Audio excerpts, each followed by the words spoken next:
Surviving long-term blackouts. 10 terrifying realities you must prepare for. Number 1 is sewage will back up. The first truth about long-term blackouts is something that most people don't think about. Sewage. When the water stops running, not only will you be unable to access water from your sinks and bathtubs, but you won't be able to flush the toilets. Now, if this becomes a widespread issue, which it quickly will, the spread of bacteria is going to become a major cause of concern. Disposing of human waste is an issue that very few preppers give much consideration to, but you really need to. You basically only have 2 options for dealing with sewage in a long-term blackout: burning it or burying it. Regardless of which option you choose, you need to make sure you dispose of the waste at a minimum of 250 feet away from your home and any water source. A good policy to follow will be to dispose of the waste in black garbage bags. Seal the bags shut, dig them a minimum of 4 feet underground at 250 feet away from your home and any source. Now, if you made it this far and you're really into this type of content, I'm going to need you to hit that subscribe and give this video a like. Let's get back into it. Number 2 is trash will be everywhere. The next major reality of a long-term blackout you will need to contend with is the fact that trash will be everywhere. And by everywhere, I really mean everywhere. Not just trash, but sanitation in general is going to go downhill. Since there will be very few, if any, public services, trash that people put on the street simply won't get picked up. And that's not to mention your own trash, which is going to pile up very quickly since you won't have anywhere to put it. In just a few weeks, things are going to get severely out of hand. Piles of garbage will be breeding grounds for pests and disease.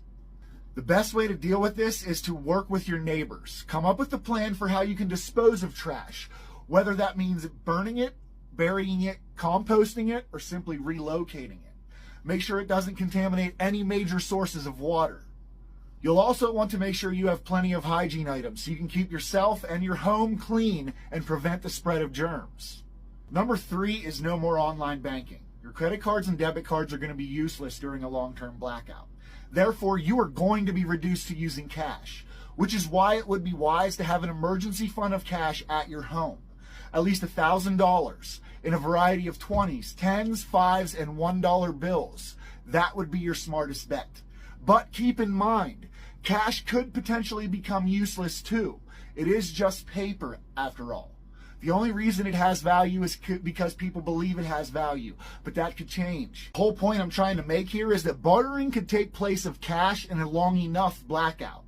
For this reason, consider building up a stash of barter items. You may be able to trade them for food or supplies in the long run.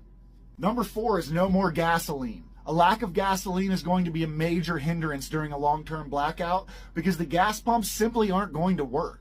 That's exactly why you need to stockpile plenty of gas and make it last as long as possible. In fact, gasoline is going to become one of the most precious commodities. And with the lack of gasoline, do you know what that actually means? No travel. The only gas you will have available for bugging out or anything will be the gasoline that's in your car and on your property.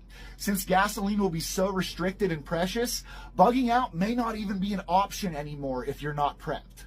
Number 5 is gun confiscation could be a possibility. Law enforcement did confiscate firearms in the aftermath of Hurricane Katrina. Now, depending on the circumstances of the long-term blackout that you find yourself in, this could be a reality that you face as well. The simple fact of the matter is that authorities will view civilians and guns as a threat, and therefore they will seek to get rid of many guns as possible.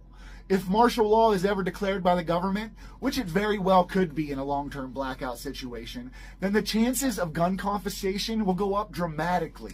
The solution here will be able to find alternative weapons which you can defend yourself against an attack. Bows, arrows, crossbows, spears, and knives at the end of poles if you have to.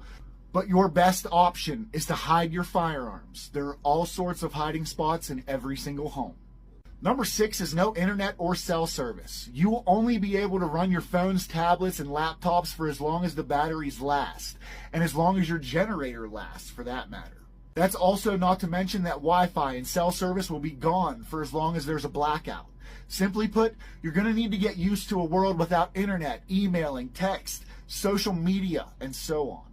Instead, you're going to find yourself needing to rely on alternative communication sources to stay in touch with others and the outside world, such as CB radios and ham radios. Now, number 7's a given, but we're going to go over it anyway. No more electricity. Have you ever wondered what life would be like if there was literally no electricity? A lack of electricity also means a lack of light indoors, a lack of power outlets, a lack of heat. It basically means that in many ways, life would literally return to the way it was in the early 1800s. You're going to have to resort to coming up with your own alternative heat sources, your own light sources. Stock up on warm clothes, candles, stoves, and you need to stock up on wood to serve as fuel for the fires. Number 8 is no more food. This one should be obvious already, but it bears repeating. The only food and water that you're going to have access to are what you already have stored and what you have the ability to barter for. If you live in an urbanized area, then hunting and foraging probably aren't going to be an option for you. Once the water quits running and the grocery stores are all emptied out, and remember, there aren't going to be any more supply trucks coming in, then you will be wishing you had stockpiled all the food you possibly could have while you could have. And you need to keep in mind that you can still create your own self-sustaining food sources. That means chickens, rabbits, a garden. But if these are not a realistic option for you, either based on your circumstances, then your only other choice is literally scavenging and bartering. Number 9 is no more water. The lack of running water is going to be a significant issue, and perhaps even worse than the lack of food. Scavenging water isn't all too difficult even in urbanized areas, as you can find it in public parks, fountains, and lakes, and so on.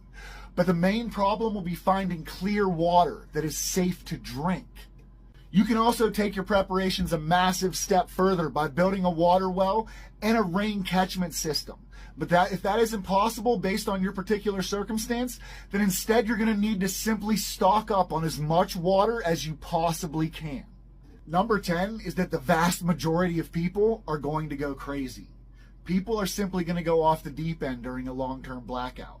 The simple fact of the matter is that the vast majority of people are not prepared for such a scenario. And that's why they're going to turn into savages willing to kill for food, water, medicine, and any other essential items that they need to make it to the next day. What that means is you need to be on your guard and be prepared to defend yourself and your home if need be. Be prepared to defend yourself wherever you go by always having a handgun concealed on your person, having a shotgun or rifle close by. And if guns are indeed confiscated, then you're going to need to carry alternative weapons on you and become trained in their use. Pepper spray, tasers, stun guns, knives, hatchets, hammers, baseball bats, hell, an umbrella, and so on can all be converted into an incredibly effective self-defense weapon. And you're going to need to turn your home into a fortress if you want to keep the looters out. SHTF home security is paramount. And finally, you can trust no one. Do not inform anyone in your daily life that you're a prepper, and keep your stockpiles a secret. Otherwise, you're placing a target on. Now, if you like my content and you like everything that's going on here, don't forget to subscribe and give this video a like. AP out.